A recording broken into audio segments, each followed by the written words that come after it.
learners. Alright, now let's begin with functions of management.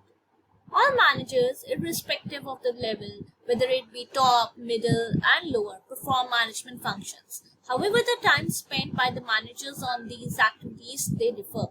It differs based on the level at which they are placed. For example, the top managers spend more time on planning and organizing, whereas middle-level managers spend more time on leading the group, directing and controlling.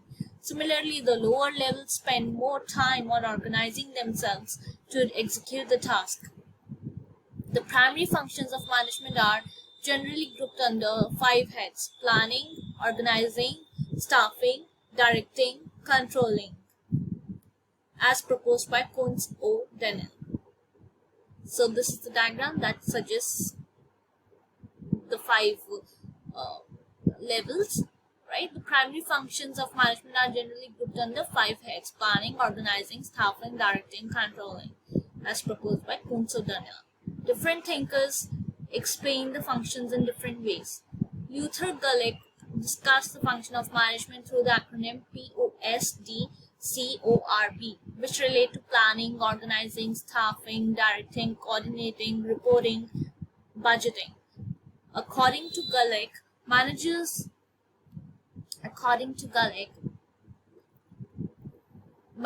generally perform these functions in the course of their work. Henry Fayol has listed the acronym POCCC as the function of management. According to him, managers perform 5 functions. They are planning, organizing, coordinating, controlling, commanding. In general, the primary functions of management are categorized into 5 functions: planning, organizing, staffing, directing, and controlling. According to management thinkers, the controlling function includes coordinating, reporting, and budgeting. The functions are discussed below. Planning. Planning is preparation for future action. It relates to an activity which bridges the gap between the present and future. The planning functions starts after the broad organizational objectives are spelled out to decide the future course of action.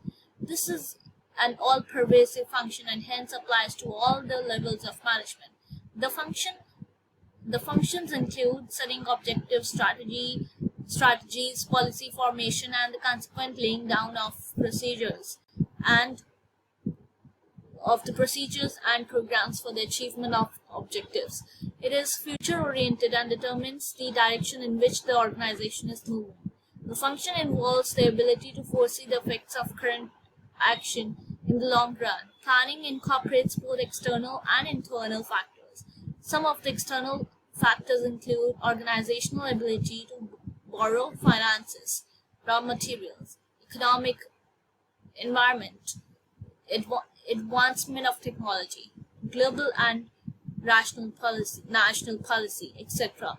While the internal factors include organizational policy, intellectual capital, financial stability of the organization, etc. Planning thus is a continuous activity and determines the future of the organization. Organizing. Now let's move on to organizing part. Organizing is related to the structure of an organization with clearly defined lines of authority and responsibility through which the work is allotted, monitored, and coordinated so that each division and department relate to each other to work together for the achievement of organizational objectives. It involves activities like delegation, fixing authority, and responsibility for a smooth conduct of work. Thus, it involves the identification of tasks, assigning the tasks, defining and delegating the authority, and establishing clear lines of authority and responsibility. The functions also include the blending together of the different factors and actors so that it results in a smooth function in the organization.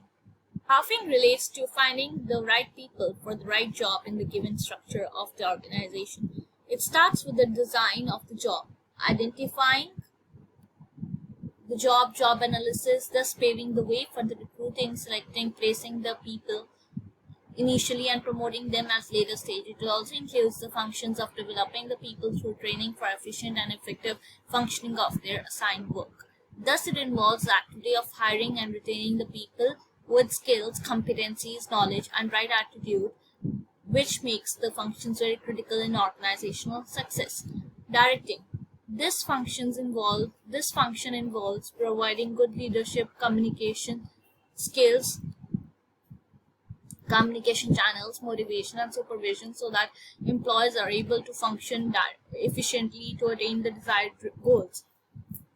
It consists of the process and techniques which issued the required instruction and monitoring the operation for smooth functioning. The managers communicate and transmits the message for smooth flow of work. The organizational experience has enough evidence of miscommunication or improper communication leading to organizational failure across the world. It's thus a critical element in the function of direction. Similarly, teams and groups of people require proper guidance from the leaders for effective functioning. Leadership relates to the process of influencing the behavior of people on the job. Leaders motivate the individuals and influence them towards the achievement of individual, group, and organizational objectives. Monitoring and supervising the work of the group provides the assurance of the goal of accomplishment in line with the plan. This activity tracks the progress of the groups and provides the confidence to the leader that the directions are being properly carried out. Controlling. The function of control consists of those activities that are undertaken to influence that there is no deviation in the plan. The control process includes setting of the standards, performance target, and measures along with the corrective action that is taken at different stages of the control process. This function is always misunderstood and throws up a negative connotation of restricting people in their job. This function aims at checking whether organizational objectives are met and function that could be taken in future as the work in progress. Normally, the budgets, the audit of records, pay, role of the employees, the items of expenditure, etc., are common examples of checking deviation. This function provides the leads to the planning function by monitoring and checking the deviations.